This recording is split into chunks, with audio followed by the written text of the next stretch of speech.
प्यारे भव्यात्माओं, अभी सभी लोग 10 दिन से भगवान की भक्ति और अपने आत्मा के स्वरूप को सभी लोग अनुभूति कर रहे थे।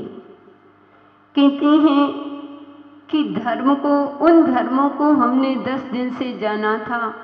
एक एक धर्म का हमने वर्णन किया, हमने उसको समझने का प्रयास किया।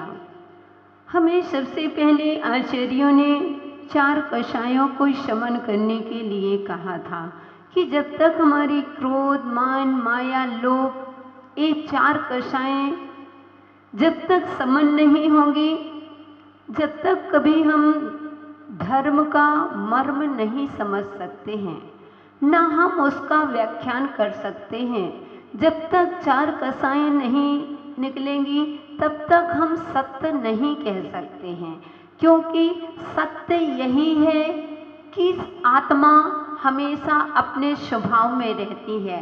विभाव में आत्मा कभी जी नहीं सकती है। विभाव में आप ज़्यादा से ज़्यादा 1 घंटे 2 घंटे इतना ही रह सकते हैं। भले ही एक क्षण के लिए ही आपको लौटना पड़े, लेकिन आप अपने स्वभाव में लौटते ही हैं। सबको लौटना ही पड़ता है। इसलिए हमें अपने जीवन में कि अपने स्वभाव का, स्वरूप का हमने चिंतन करके हमने सत्य को समझा था, और सत्य को जाने बिना संयम को हम धारण नहीं कर सकते हैं। जब हम संयम को धारण करते हैं तो कहते हैं कि हमारे जीवन में त्याग की भावना आती है। त्याग आदि करके और एक दिन हम अकिंचन धर्म को धारण करके और लास्ट में हम अपने ब्रह्मचर्य, अपनी आत्मा में रमण करके एक दिन हम मोक्ष को प्राप्त कर लेते हैं। इसलिए भक्तात्माओं, आप ये ना समझे कि अब तो 10 लक्षण पर्व उतर गए, अब तो अंत हो गया। नहीं बंधुओं, धर्म का कभी अंत नहीं होता है, ना हुआ है ना कभी होगा। हमारे धर्म का कभी भी अंत नहीं हो सकता है। और हमारा जीवन सफल तभी बन सकता है जब हम धर्म से बंधे रहेंगे। क्योंकि एक बालक जब मेला में जाता है, अपने पिता की उंगली पकड़े हुए है और उस उंगली को पकड़ करके वह मेले में जाता है। मेले में अनेक प्रकार की दुकानें लगी हुई हैं, अनेक वस्तुओं की दुकानें लगी हुई हैं, मिठाई आदि की भी दुकानें लगी हुई हैं। वह बेटा सब देख रहा है, एक हाथ से पिता की उंगली पकड़े हुए है, और तो बंदो उस मेले को देख करके इतना खुश होता है, इतना खुश होता है, इतना खुश होता है कि उसकी खुशी की कोई सीमा नहीं है। और बंधु सारी चीजें देख रहा है, बीच बीच में वह पापा से बोल भी रहा है कि पापा मुझे यह चाहिए, मुझे ये चाहिए। पापा कहते पहले बेटा अपन मेला देखते हैं, इसके बाद हम तुमको जो कहोगे वह ले देंगे।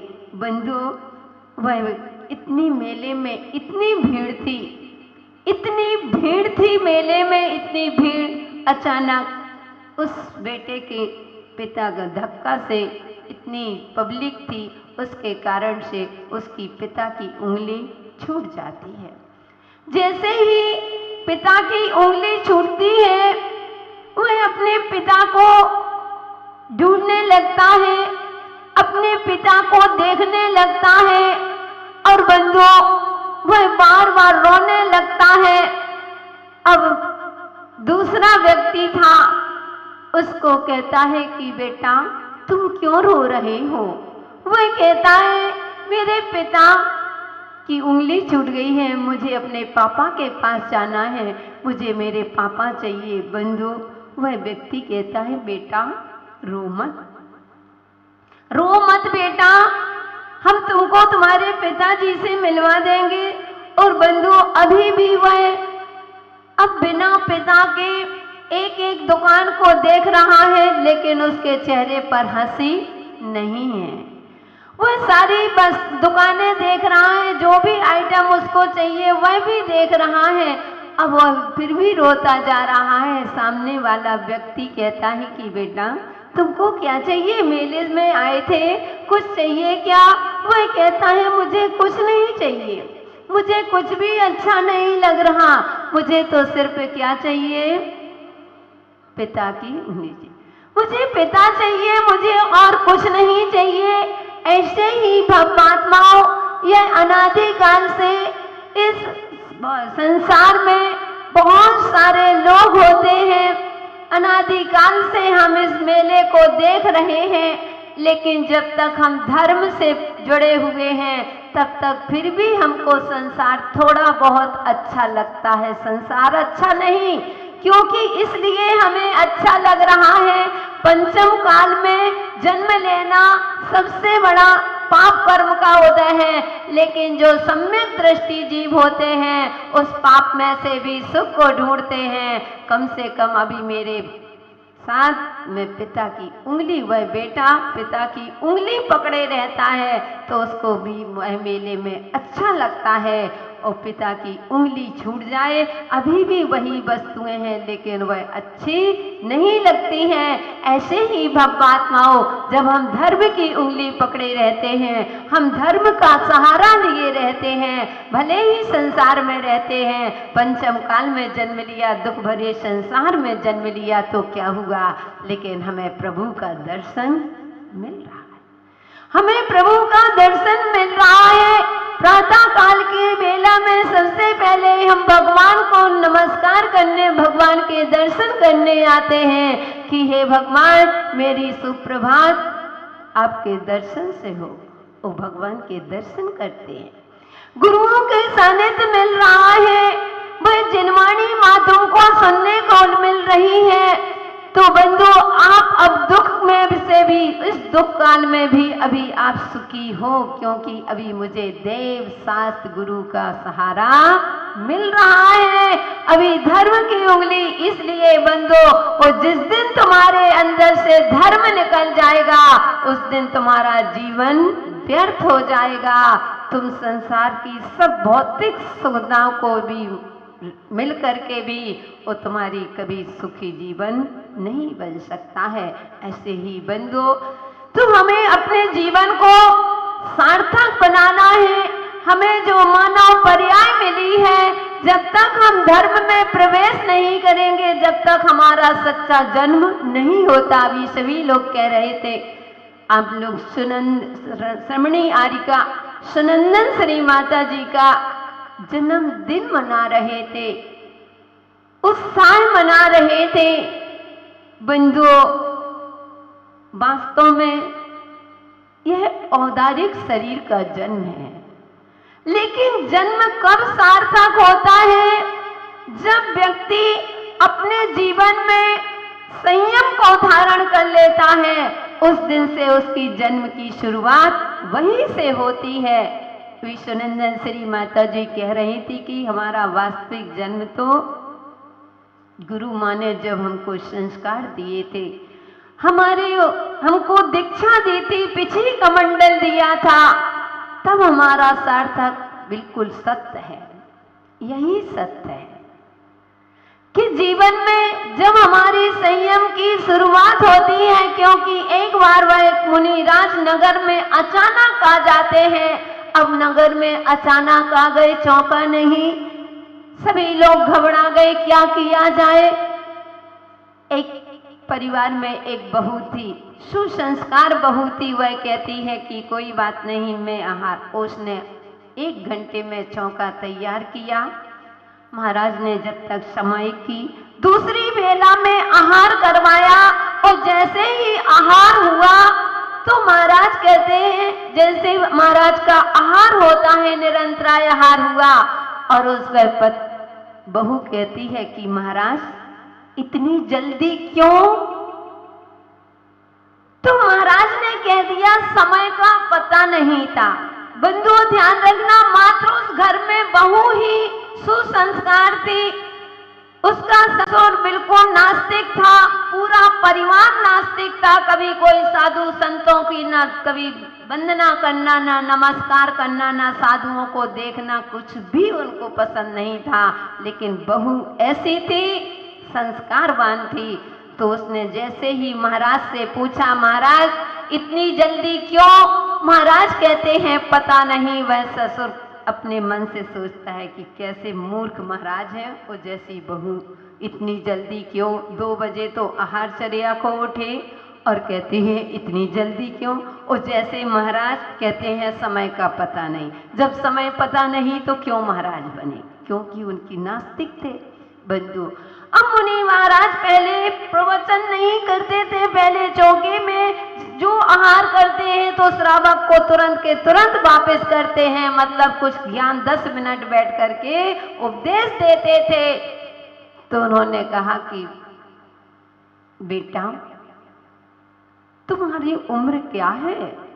वह कहती है महाराज मेरी उम्र भी 10 साल की है।